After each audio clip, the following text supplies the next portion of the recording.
Bismillahirrahmanirrahim. Assalamualaikum warahmatullahi wabarakatuh. Pada kesempatan kali ini saya akan menjelaskan mengenai dampak IT dalam pembelajaran.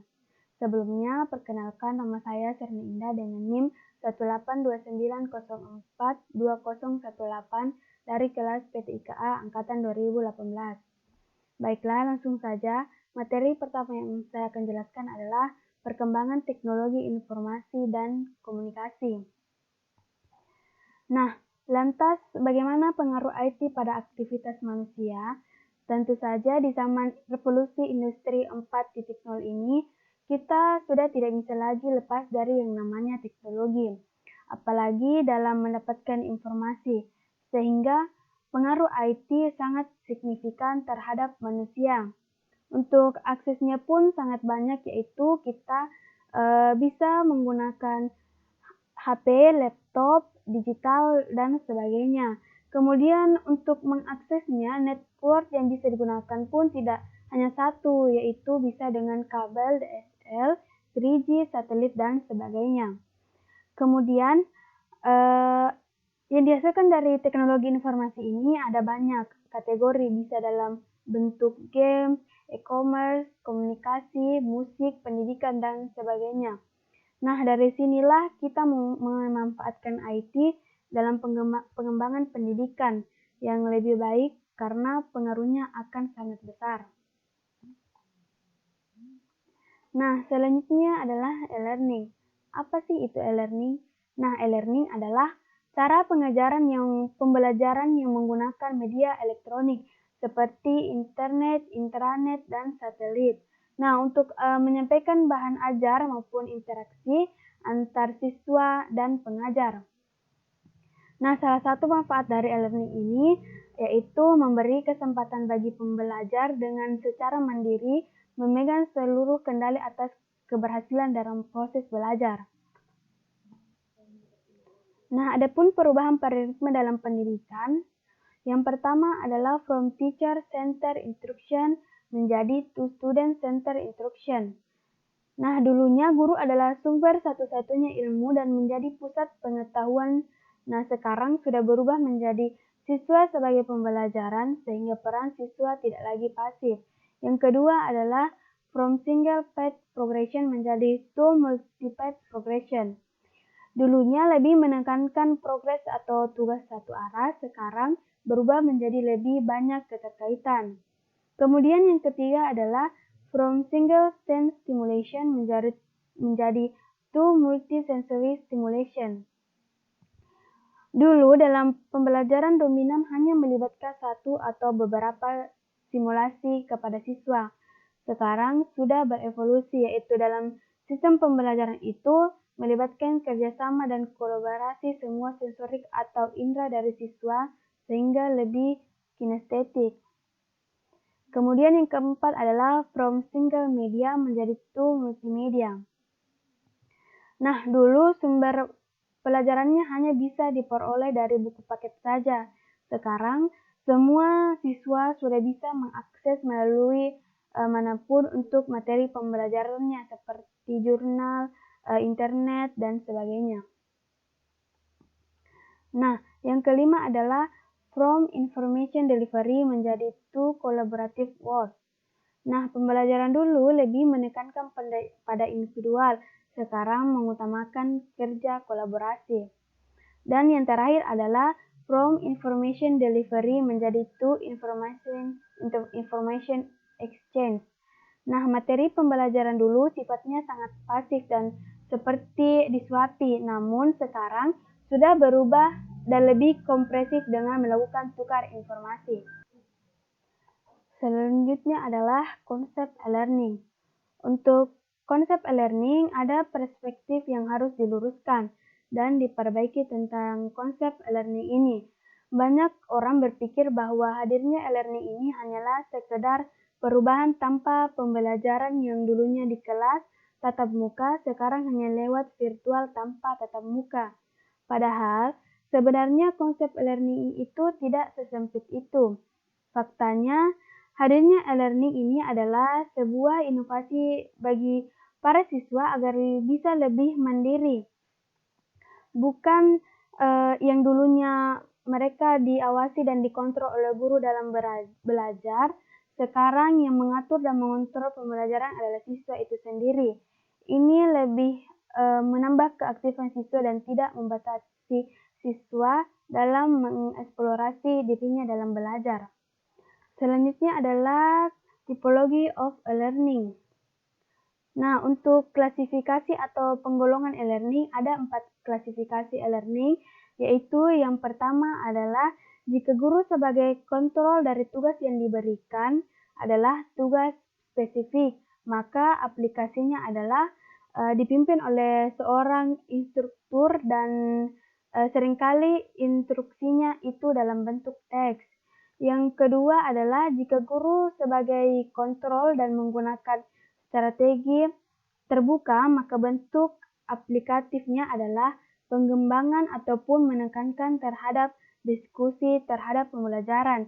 Kemudian yang ketiga adalah ketika siswa sebagai kontrol namun tugas yang diberikan adalah spesifik, maka bentuk aplikatifnya adalah tetap ada instruktur sebagai pengontrol, contohnya dengan pemberian kasus pada pembelajaran seperti case basic learning, dan yang terakhir adalah siswa sebagai kontrolnya dan strategi yang digunakan terbuka, maka yang proses pembelajaran yang akan dihasilkan adalah kolaborasi.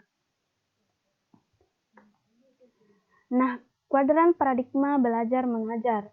Yang pertama adalah pembelajaran dikendalikan guru, kegiatan belajar tertentu. Kemudian yang kedua adalah pembelajaran yang dikendalikan oleh guru, terbuka atau strategis. Yang ketiga, peserta didik mengelola kegiatan belajar tertentu. Dan yang keempat adalah pembelajaran mengelola pembelajaran terbuka atau strategis. Nah, keuntungan menerapkan e-learning ini, yang pertama adalah menghemat waktu proses belajar mengajar. Yang kedua, menjangkau wilayah geografis yang lebih luas. Dan yang ketiga, mengurangi biaya perjalanan. Yang keempat, melatih pembelajar lebih mandiri dalam mendapatkan ilmu pengetahuan. Yang kelima, menghemat biaya pendidikan seperti infrastruktur, peralatan, dan buku. Dan yang terakhir adalah adanya bantuan profesional secara online.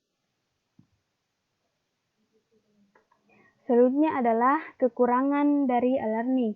Yang pertama adalah butuh usaha lebih dalam mempersiapkan materi pembelajaran. Yang kedua, harus memperhatikan sisi pedagogi dari suatu materi. Dan yang terakhir adalah siswa perlu selalu dimotivasikan dan diorganisasikan. Selanjutnya adalah e-learning mempunyai 2 mode. Yang pertama adalah synchronously.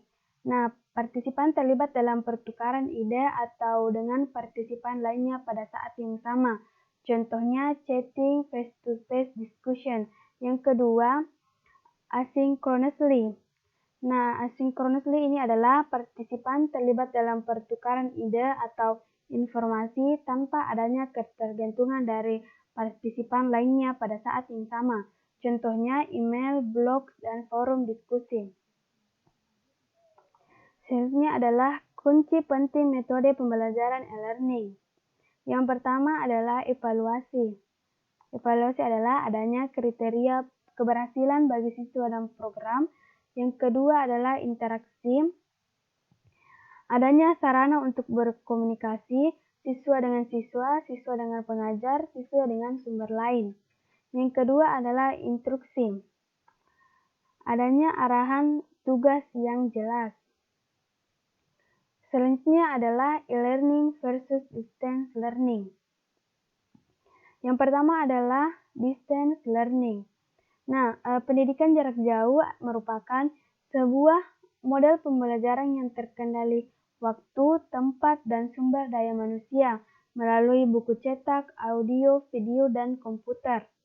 Pendidikan jarak jauh juga merupakan pendidikan formal berbasis lembaga yang peserta didik dan instrukturnya berada di lokasi terpisah sehingga memerlukan sistem telekomunikasi interaktif untuk menghubungkan keduanya dan berbagai sumber yang diperlukan di dalamnya. Selanjutnya adalah blended learning. Nah, blended learning adalah suatu metode pembelajaran yang mengkombinasikan metode pembelajaran tatap muka dengan online, pertemuan virtual antara guru dengan murid. Nah, mereka mungkin saja berada di dunia yang berbeda, namun bisa saling memberi feedback, bertanya, atau menjawab. Semuanya dilakukan secara real time. Sebagian menyebutnya dengan long distance instruction learning, yang lain menyebutnya virtual instructor-led training. Nah, faktor yang perlu diperhatikan adalah e-learning, fokus utamanya adalah siswa. Yang kedua, siswa mandiri dan bertanggung jawab terhadap pembelajarannya. Dan yang ketiga, siswa melakukan active learning. Nah, active learning ini adalah aktivitas belajar untuk mengembangkan kemampuan siswa agar bisa memiliki berbagai sistem strategi pembelajaran secara aktif.